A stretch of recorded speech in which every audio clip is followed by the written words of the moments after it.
Lord have mercy on my hair. I feel like I have this problem every time I want to record a video. My hair looks so good when I don't want it to, but so bad when I need it to. Okay, I give up. Mind my Google cup. I am currently drinking cinnamon horchata tea. I don't think I will ever be content with my life until this is injected into my bloodstream and actively taking over my brain. Blackened is a trilogy, surprise to no one, I don't think. If you've been invested in me for a while, you'll know that it took me 3 years to write Blackened and finish my manuscript. Hannah's the only one who knows about this. I was working on a prequel, and I didn't tell anyone about it except for literally one mutual on TikTok and Hannah.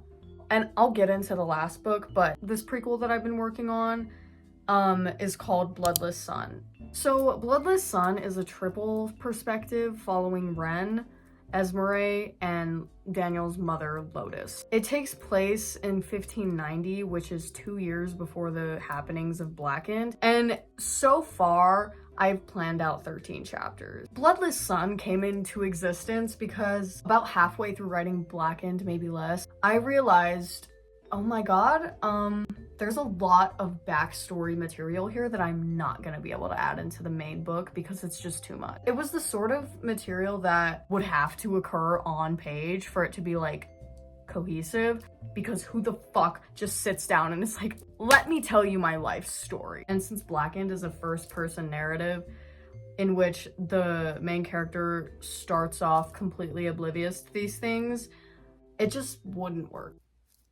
Oh my god. Oh my god. Someone chop off my head, thank you. And that's kind of when I started planning out Bloodless Son. The prologue starts with all three perspectives. Like, it has just like little breaks to, you know, switch the perspectives. With each of the three perspectives, Ren, Esmeralda, and Lotus losing a loved one or losing some form of family. I want Bloodless Son to kind of be a like exploration on what grief can do to a person, the different ways we, you know, react to grief. So as far as Ren's perspective goes, the book follows him in like the events leading up to the fire from Blackened. It talks about his relationship with his father, which, since Daniel is an extremely unreliable narrator, just kind of glosses over until it's like relevant to tell the reader, oh yeah, I kind of like learned this thing about Ren, and I'm gonna use it against him. Daniel only cares about what Ren went through when it benefits him. The prequel goes into detail about Ren's life before Esmer. Esmer's perspective gets into her head a little bit because she's not your typical gal, I fear. Her brain doesn't work the way that mine does, or how yours might. And then you get Lotus's perspective, which kind of covers her life before the fire and some things that Daniel literally never knew, and that no one ever told him, because the only person who knew about these events were his parents, who die before Blackened even starts, and Esmeralda, who would never tell him. Some events that are canon that didn't even occur or get mentioned in Blackened because literally Daniel, like, there was no way of him finding these things out. You also get more on Eliane and Esmeralda. So at the moment, I'm 5 chapters into this book. I'm not quite finished drafting chapter 5. It's a little messy, and the prequel is definitely, most likely, gonna be my least favorite to write. It could be interesting to read. I'm in a mood. I'm in a mood because my hair is pissing me off really bad. Anyway, I'm 34 pages in. I have high hopes. That's Bloodless Son so far. Let's talk about Remembrance, because I am more excited about this one than I am about Bloodless Son. There are so many new ideas in Remembrance that I can't wait to tell you about, but I'm going to have to be very vague. Again, triple perspective from Ren, Daniel, and Hadar. Predominantly Daniel because, you know, he's like the main character of the whole fucking thing. In Remembrance, my goal is to really explore hollows. In Blackened, the way I set up that story, I couldn't really go into like the culture of hollows because Ren was born human and he was turned when he was 15. Isolated for the 2 years he was a hollow before Blackened takes place. And then when he meets Daniel, he has no exposure to other hollows. So he's just a human with a fucking magical curse just eating at his brain. It kind of limited what I could do with hollows because of the limited knowledge that my characters had. New characters, which is always so much fun. Not that there aren't new characters in Bloodless Sun, but I already knew they existed. I am 4 chapters into Remembrance. I like exploring Hadar's perspective. His voice is very distinct.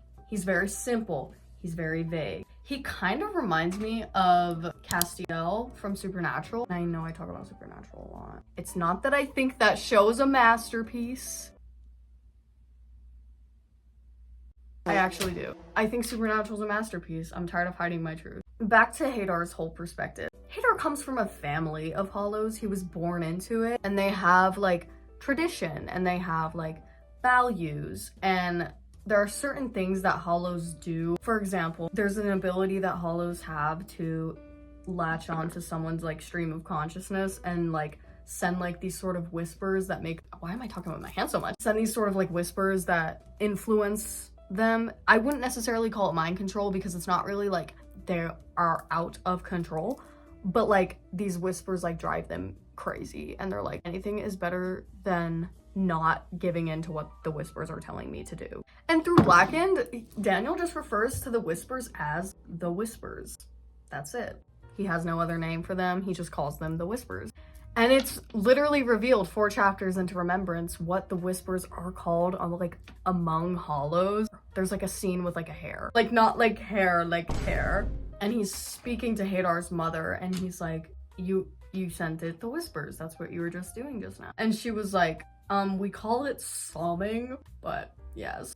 And they also talk about how it's frowned upon in hollow tradition, culture, I guess, to hollow a human after they've already died, which Daniel didn't even think was in the realm of possibilities. There's also a holiday that they celebrate, kind of how you may have a quince or a sweet 16, but for hollows, it doesn't really have to do with like a specific age. It's just when they find a cure. And if you didn't know, if this is like your first video with me and Blackened, a cure is how hollows become human again. It's when they fall in love and gain a heart back. I don't know. I know, but I don't feel like fucking sitting here and explaining it because it's gonna take too long and I'm tired. It's like 4 o'clock in the morning right now. Anyway, this holiday that hollows celebrate when they find a cure is called a lascivia. That's introduced as a thing that occurs. Like, and Daniel even admits himself, like, he didn't know that hollows had so much society. And like, I wouldn't call it community because they don't like commune and like gather. Like, they don't do that. There's no like underground secret hollow society. Unless, but we'll see. That's unnecessary for now, so. But Daniel is surprised at how much culture that these creatures seem to have. And though they live off of quite literally killing and feasting on humans, they're surprisingly super like sacred about it. Like the harvest of a living thing to them is sacred. Like that is special. I don't know, I'm 31 pages in so far, 4 chapters. I'm starting chapter 5 tomorrow probably. And the plot of this book is Daniel's revenge arc. Let's just say in Remembrance, he's different than he wasn't. Physically, very much different. I cannot stress that enough. Than he was in Blackened. He has the means to go up against Esma right now. And there's also some things with Eliane and Lotus that I bring in. I'm not gonna spoil nothing. I'm not gonna spoil nothing for you. I don't want to say that Remembrance is gonna be slasher style. Have you guys ever seen Sleepaway Camp? Have you ever watched the sequels to Sleepaway Camp? It won't be on like the comedy and humor level of the Sleepaway Camp sequels, but it's definitely gonna have that like slasher vibe. Slasher meets, oh my god, I feel like I'm pitching something to you right now. Maybe Sleepaway Camp was not the best comparison to make. I'm not going comedic with this, okay? I promise. Not that that's an issue, but Blackened, or what I'm now calling the Lion's Den trilogy, is still a very serious and introspective series. I also explore love and hate, how the two words contradict each other, but are simultaneously synonymous. Blackened has so much potential. I'm just so tired. Did I mention how I'm trying to graduate a whole year early? Lord have mercy on my soul. For real. What can I do? My school's shutting down a year before I'm supposed to graduate. Are you fucking dead ass? I'm not trying to, y'all, I'm not trying to go to a different school. I'm sorry. So I'm just gonna graduate a year early. Like, why not? Fuck. Y'all ever just want to, like, end your life sometimes? Me too. Me too. Okay, I think I'm done here. Unless you would like to add something. No? Okay. And I will see y'all when I see y'all. Goodbye.